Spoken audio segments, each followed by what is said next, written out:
So let's look at a slightly more complicated question. Domains and ranges for relations defined by equations. So I got a couple of equations here. The way this works is the equation defines ordered pairs by looking for x's and y's that solve the equation. Any pair x, y that solves the equation is part of the relation. So here, x is 0, y is 1, would give you 4x squared plus y squared is 1. So 0, 1 is one of the elements of the relation. Here, x is 1, y is square root of 2, solves that equation. So 1 comma square root of 2 is part of the relation. And what we're trying to do is figure out what the possible x values are. So up here, 4x squared has to be less than or equal to 1 to have a y value be possible. If 4x squared is bigger than 1, then if you add a y squared to it, something bigger than 1, can't get down to 1 when you add something that's not negative.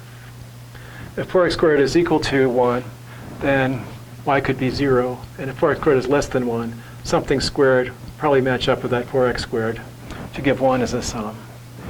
And so that means x squared is less than or equal to 1/4. And the x's that do that, it turns out, are between 1/2 and minus 1/2. Might be a little bit difficult to solve that equation. And then, or inequality, I guess. And then for the range, I need to know what kinds of y values can happen where there's a corresponding x value. We got the same problem for y. Y squared can't be bigger than 1. And that turns out that makes y between 1 and minus 1.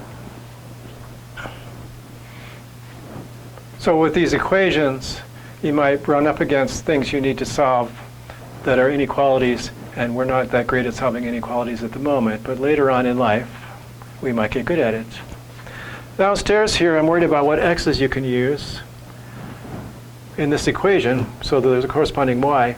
I've got the square root here. We're thinking about real numbers for y. So we're thinking these relations are, in essence, defined for real numbers only. And so I need this square root to be real. So I need x plus 1 to be bigger than or equal to 0.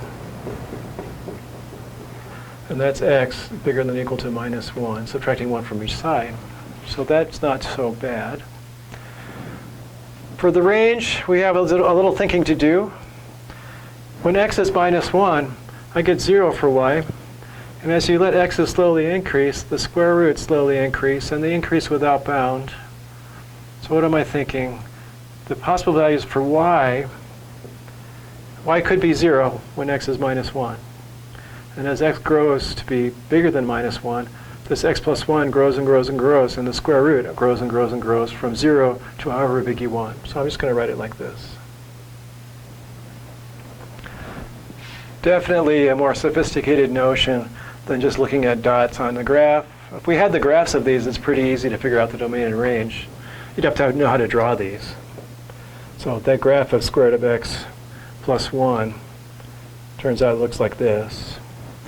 And you can read off, shining a light down, that the x values are anything bigger than or equal to minus 1. And you read off, shining a light to the side, that y is greater than or equal to 0. If you were to do this graph here, it looks like this. Here's 1/2.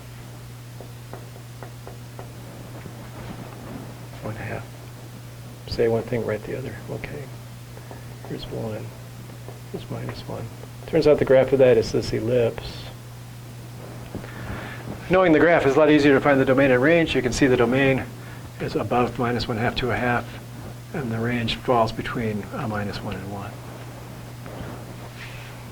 So graphs can help you not have to solve fancy equations and vice versa.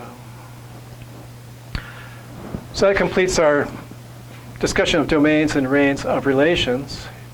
And we need to talk about how you check if a relation is a function. We've already done a bit of that. So if it's ordered pairs, defined by ordered pairs, no two ordered pairs have the same first coordinate. So sets of ordered pairs aren't allowed to repeat ordered pairs. So you're not allowed to write down 2, 1 and 2, 1 in a set, because sets are distinct elements. When we say a set of ordered pairs, we're not repeating anything. So no two ordered pairs have the same first coordinate. That keeps those first coordinates from being associated by the relation to two different second coordinates because they only appear once on the list. So that keeps it a function. For arrow diagrams, only one arrow leaves each domain element. So it's conceivable you might have two arrows right on top of each other because they're associating the same thing. But in arrow diagrams, we take the same point of view as we do with ordered pairs. That's just one arrow.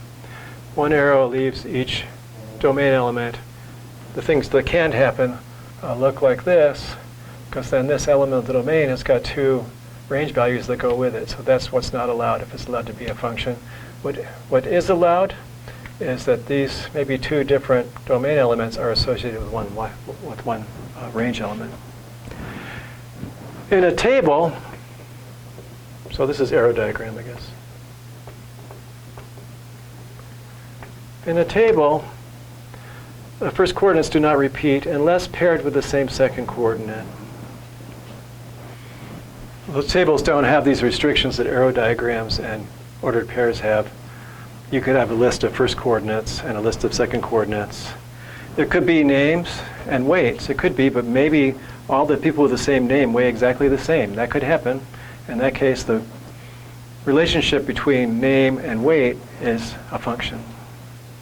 So in a table, first coordinates do not repeat unless paired with the same second coordinate. So ordinarily, that's not the situation. Ordinarily, if you've got first coordinates that repeat, probably the second coordinates are not the same, and that means that the table doesn't describe a function. The next slide, we'll talk about graphs and rules, and how we can tell graphs and rules are rules and graphs of functions or just relations. So we'll be back in a minute with that story.